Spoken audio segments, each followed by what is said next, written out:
क्या करूँ, उसको उपमा पसंद है मेरे हाथ का, तो मैं सोच रही हूँ, मैंने नाश्ता भी नहीं किया अभी तक और 2:30 बज रहे हैं।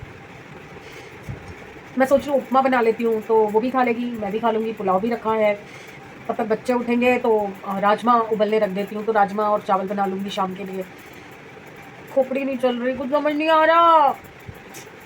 घर में जैसे जैसे सामान कम होने लगता है ना, मेरा दिमाग क्लोज हो जाता है, बंद होना शुरू हो जाता है। मेरे को कुछ नहीं समझ आता, मैं क्या बनाऊँ, कैसे करूँ, क्या करूँ, कुछ भेजे में नहीं आता। अभी सब्जियों में मेरे पास सिर्फ आलू आलू नहीं है, प्याज और टमाटर रखे हैं, तो तड़के वाली चीज़ कुछ भी बन सकती है। पर मेरे पास आलू नहीं है, मेरे पास धनिया नहीं है, और धनिया के बगैर मुझे कोई भी सब्जी कंप्लीट नहीं लगती। कसूरी मेथी भी नहीं है। और इस बार पता नहीं एक चीज़ हो रही है, आप लोग बताओ मुझे। मैं नाहरपुर से राशन लेके आती हूँ, ठीक है, 2 बार से ऐसा हो रहा है कि चीज़ों के अंदर कीड़ा लग रहा है। कल परसों मैंने क्या बनाया था, कड़ी में छौंक दिया था ना, तो कड़ी में जब मैंने छौंक दिया तो मैंने तो वो लाल मिर्ची निकाली, सूखी लाल मिर्च, तो बाहर जो डब्बे में रखी हुई थी उसमें से मैंने लंबी लंबी निकालने की कोशिश की, क्योंकि सारी ना ऐसे मुस्सी पड़ी थी।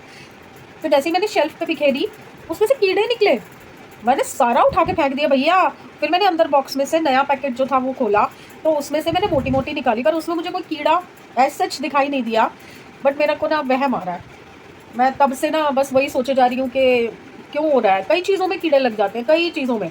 जो सूखे मसाले मैं रखती हूँ ना स्टॉक करके, कई बार हो गया, 2-3 बार से हो रहा है कि उसके अंदर ना कीड़ा लग जाता है किसी ना किसी चीज़ के अंदर। कसूरी मेथी में लाई हुई थी, और एक पाव कसूरी मेथी मेरी 3-4-5 महीने निकाल देती है। इस बार वो भी सारी काली पड़ गई, सारी काली पड़ गई, समझ नहीं आ रहा क्यों। या तो वो चूल्हे का जो सेक है वो पूरा ऊपर जा रहा है, और वहीं पे सारे डब्बे पड़े हैं, शायद इस वजह से हो रहा है। तो अब मैं सोच रही हूँ डब्बे इधर के उधर कर दूँ, मुझे समझ नहीं आ रहा यार, मैं क्या करूँ। इधर थोड़ा कन्वीनियंट हो जाता है डब्बे उतारने करने में, उधर करूँगी तो दिक्कत होगी मुझे डब्बे उतारने में, क्योंकि वहाँ पे हाथ नहीं जाता, छिंक आ जाता है ना। किचन ना सेटिस्फेक्शन नहीं दे रही मुझे, जैसी मैं चाहती थी ना। अगर वैसी किचन बन जाती ना, बीच का पिलर अगर हट पाता, पूरी वहाँ से वहाँ तक की पूरी किचन बन जाती, इतना अच्छा स्पेस निकल आता, और मैं थोड़ी शेल्फ को आगे भी कर पाती ताकि मेरा चूल्हा ढंग से आ सके। अब मुझे नहीं समझ आ रहा, किचन में मज़ा नहीं आया मुझे।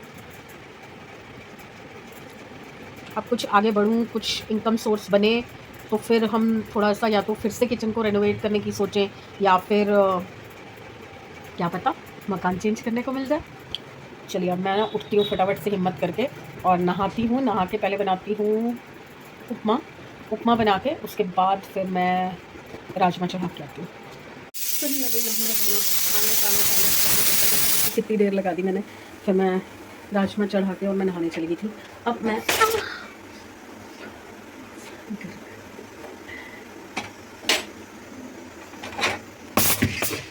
हाथ, तो अब मैं एक जगह उपमा बनाऊंगी और एक जगह बनाऊंगी तड़का। और सिंपल वाला तड़का बना रही हूँ, सिंपल मतलब नॉर्मल वाला। तो मैं आज चॉपर वाला बनाऊंगी, कद्दूकस वाला भी नहीं बनाऊंगी और मिक्सी वाला भी नहीं बनाऊंगी। चॉपर में प्याज कर लूँगी, वही प्याज थोड़े से मेरे काम आ जाएंगे उपमा में, और वही वाले प्याज में दोनों कढ़ाइयाँ एक साथ रख के दोनों काम कर लूँगी। चलिए मैं शुरू करती हूँ। दोनों तड़कों की तैयारी मैंने कर ली है। उपमा के लिए मैंने लिया है प्याज, शिमला मिर्च और हरी मिर्च, और राजमा के प्याज भी मैंने कद्दूकस कर लिए हैं। राजमा वाले प्याज थोड़े ज़्यादा बारीक किए हैं, और जो उपमा के प्याज हैं वो थोड़े दरदरे रखे हैं। और हरी मिर्च राजमा के लिए अब मैं लेने जा रही हूँ सूजी। उपमा तो बन गया है, बस ठंडा होने के लिए साइड रख रही हूँ मैं, और तड़का कंप्लीट कर रही हूँ। टमाटर मैंने चॉप कर लिए हैं, और ये तड़का भी मेरा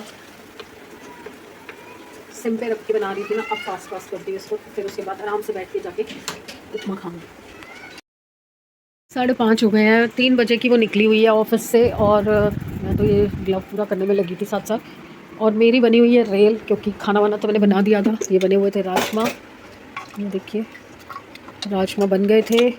उसके बाद ये रहे चावल, चावल भी रेडी थे, सैमी ने रख दिए थे। और उसके बाद फ्रेंड से बात हुई तो उसने बोला कि उसने प्याज और लहसुन जो है वो कम्प्लीटली छोड़ दिया है, और वो अब मतलब प्याज बिल्कुल भी नहीं खाती है। तो लहसुन अदरक तो नहीं डाला था क्योंकि था ही नहीं मेरे पास, तो मैंने राजमा में प्याज तो ऑब्वियसली डाला हुआ था, उपमा में भी डाल रखा था उसको। मैंने बताया था ना उपमा पसंद है, तो उपमा और राजमा तो वो खाएगी नहीं, तो प्लेन राइस वो कह रही थी खाएगी। तो मैंने क्या किया है, मैंने उसके लिए टमाटर, हरी मिर्च और थोड़ा सा शिमला मिर्च डाल के मसाला राइस बना दिए हैं। ये देखिए कि मैंने उसके लिए मसाला राइस बना दिए हैं, साथ में खीरे का रायता डाला है। तो अभी थोड़ा सा सीन हो गया है, मेरी उससे बात हुई है, उसका फ़ोन आया मेरे पास और बहुत रो रही थी। एक्चुअली उसका बस में किसी ने पर्स काट लिया और पर्स में उसका जो ऑफिशियल फ़ोन था वो और उसका जो पर्सनल फ़ोन था वो दोनों चीज़ किसी ने निकाल ली और उसको पता ही नहीं चला। तो जब वो उतरी तो उसने देखा तो वहाँ पे नियर बाय जो पुलिस स्टेशन पड़ता है, किसी कोई जो फेलो पैसेंजर था उसने उसको वहाँ पे छोड़ दिया और वहाँ पे जाके वो कंप्लेंट करवा के और किसी पुलिस वाले से ही मुझे फ़ोन कर रही थी कि मैं ऐसे ऐसे यहाँ पे फंस गई हूँ। अब ना तो उसके पास एड्रेस, क्योंकि एड्रेस व्हाट्सअप पे है, लोकेशन मैं व्हाट्सअप पे भेजती, अब फ़ोन तो दोनों चले गए उसके। तो अब मैंने उसको लिखवाया है पूरा एड्रेस। अब वो वहाँ से पुलिस स्टेशन से बस लेगी बाहर निकल के, बस से फिर घर आएगी यहाँ पे। फिर उसके बाद देखो मैं बहुत रो रही थी यार। और ये पहली बार नहीं, इसके साथ कई बार हो चुका है, कई बार। पता नहीं इसके फ़ोनों पे कौन सा ग्रह है, इसके पर्स पे कौन सा ग्रह है। जब भी ये बस में ट्रैवल करती है ना, मतलब 100 में से शायद 60 बार इसका फ़ोन चोरी होता है, पर्स चोरी हो जाता है। नहीं तो एक बार तो हम लोग खुद जब अग्रवाल में जॉब करते थे, मेरे साथ ही जॉब करती थी, तो बस पे वापसी में चढ़ रही थी, मतलब पहला पैर ही रखा था तो किसी ने पीछे से पर्स खींचा और ये पीछे गिर गई। चलती बस से ये पीछे गिर गई थी और बहुत बुरी हालत हुई थी भैया।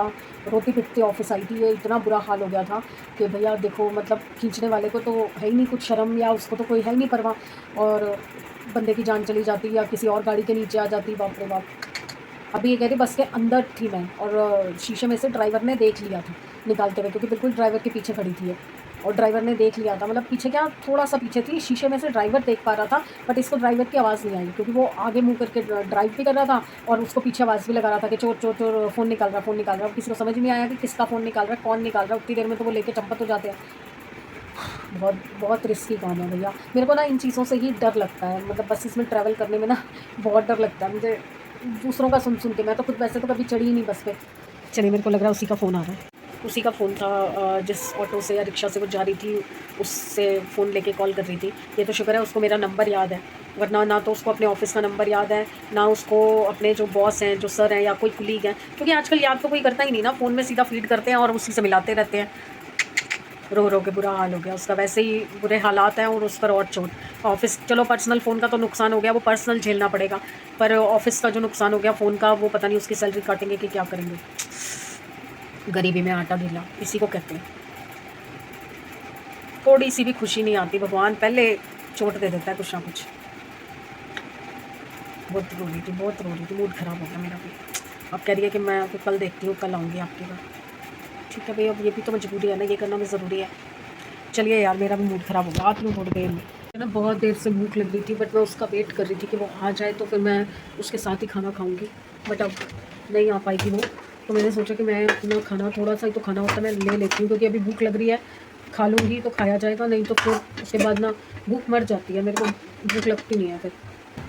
देखो कल भी आ पाएगी कि नहीं आ पाएगी, मूड ख़राब हो जाता है ना थोड़ा सा। इंसान थोड़ा सा नहीं, बहुत कुछ सोच लेता है ना कि अब मैं ये करूँगा, मैं वो करूँगा, ऐसे करूँगा, वैसे करूँगा, और फिर बीच में कोई चोट आ जाती है, सारे आइडियाज़, सारी सोच धरी की धरी रह जाती है। चलिए मैं खा लेती हूँ, फिर देखते हैं आगे का क्या सीन बनता है। वो पहुँच जाएगी तब, मैंने उससे बोला है घर पहुँच के मुझे फ़ोन करना आराम से, फिर आराम से बात करूँगी। अभी तो वो बहुत रो रही थी, अभी तो बहुत ज़्यादा परेशान हो रही थी। हेलो एवरीवन, होपफुली सब अपने घर में बढ़िया होंगे, हम भी बहुत बढ़िया हैं। गुड मॉर्निंग इसलिए नहीं बोल रही क्योंकि 7 बज रहे हैं शाम के। एक्चुअली आज सुबह से संडे मना रही थी, छुट्टी ले रखी थी आज और आराम करने में लगी हुई थी सुबह से, क्योंकि शाम को मुझे फ्रेंड के साथ जाना था कुछ सामान वगैरह ख़रीदने। तो अभी बस उसके साथ सारा सामान वगैरह लेके उसको दिला के, और घर से भी जो सामान उसको निकल सकता था वो निकाल के दे दिया है।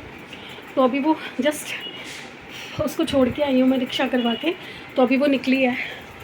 तो अब बड़ी दिक्कत का काम है, पूरी गृहस्थी दोबारा से जमाना। देखो फ़ोन हिला दिया इसने, पूरी गृहस्थी जमाना। तो जो पॉसिबल हो सकता है मेरी तरफ से मैं उसकी हेल्प करने की कोशिश कर रही थी। तो आज सुबह से कोई व्लॉग नहीं बनाया, कोई एक क्लिप भी नहीं बनाया था। सोचा था कि बाहर निकलूँगी तब बना लूँगी, तब मिलवाऊँगी आपको कि कल क्या हुआ था उसके साथ। कल तो रात को भी वो बेचारी इतना रोए जा रही थी, कैसे होगा, कि क्या करेंगे। मैंने उसको फिर समझाया कि तू नेगेटिव मत सोच, ठीक है नुकसान होना था हो गया, बट अब आगे का सोचो। तो ऑफ़िस जाके क्लियरली बता दो कि ऐसा-ऐसा हुआ है। तो बाय गॉड ग्रेस सच्चाई बताने से और सही टाइम पे बताने से ऑफ़िस वालों ने भी चीज़ समझी और उसको बोला कि अब कोई टेंशन वाली बात नहीं है, हमारे ऑफ़िस में और भी फ़ोन्स हैं, हम आपको और एक फ़ोन दे देंगे जिसमें आप अपनी पर्सनल सिम भी डाल लेना और ऑफ़िशियल सिम भी रख लेना। बट केयरलेसनेस उसी की थी। हैंडबैग को कौन पीछे करके चलता है? बस में चढ़ रहे हो तो आगे दबाओ ना, आप ऐसे आगे रखो। डाँटा मैंने उसको बहुत ज़्यादा। अब वो चली गई है, अभी जो सामान था बहुत ज़्यादा ही सामान हो गया था, तो जितना हो सका उसको दिला दिया। अभी थोड़ा बहुत रह गया है जो मैंने उसको बोला है नेक्स्ट टाइम जब भी आएगी तब ले जाना। बस अभी घर में घुसी हूँ, पानी पीऊँगी, फिर देखती हूँ शायद चाय पीऊँगी। आज सुबह से कुछ नहीं खा रखा, कुछ मन ही नहीं कर रहा खाने का, अजीब सा हो रहा है। बस लेज़ीनेस, पड़े रहो बिस्तर पे, पड़े रहो और कुछ नहीं करने का मन। चलिए, अगर आप आई तो दोबारा आती हूँ, नहीं तो फिर कल सुबह मिलते हैं। ग्लव हो गए, शूज़ हो गए, अभी ये कैप बन रही है और कैप भी आधी हो गई है। बस ऊन मेरे पास इतनी सी है तो इसी में बनाऊंगी, ख़त्म करूंगी। जब मैं ऐसे काम में लग जाती हूँ ना, मेरा दिमाग और किसी काम में नहीं लगता, ना कोई सफाई, ना कोई बर्तन, ना कुछ। अभी बस मशीन अभी लगाई है मैंने। आज खाना नहीं बनाया कुछ भी, एक तो हिम्मत नहीं थी, दूसरा कुछ सब्ज़ी वगैरह था नहीं घर में, और मैं वैसे भी उसके साथ बाहर गई हुई थी, उसको सामान वगैरह दिलवाने के लिए मार्केट गई हुई थी, तो कुछ बनाया नहीं, खाली पड़ी है रसोई देखिए। तो अभी मैंने सब्जियां मंगवाई इनसे, ये सब्जियां सारी आ गई हैं और सीज़न की पहली मेथी आई है, और ये आए हैं रस बिस्किट वगैरह ख़त्म थे, आलू प्याज आए हैं, चावल भी आ गए हैं क्योंकि चावल कल ख़त्म हो गए थे, 2 बार बनाने पड़ गए थे। और विनीता मेरे पीछे से आई थी, बर्तन करके चली गई, तो ये बर्तन भी हो गए, अब इनको भी संभालूंगी। तो बीच बीच में उठ के आना ना बड़ा वो लगता है कि यार हाथ का काम एक बार ख़त्म हो जाए। एक बार हाथ का काम ख़त्म हो जाता है ना, मुझे तसल्ली हो जाती है, और फिर मुझे उसको भेजना भी है।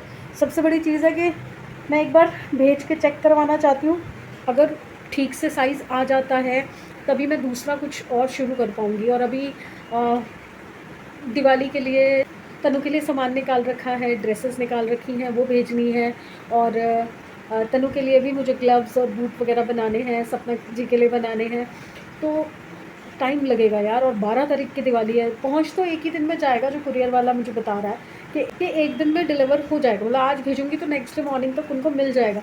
बट यार मुझे कंप्लीट करने में तो 4 से 5 दिन लगेंगे, तो वो 4-5 दिन का जो प्रोसेस है वो मुझे चाहिए ना। तो और परसों करवा चौथ है, परसों के दिन में कोई बुनाई शुनाई कुछ करनी नहीं है।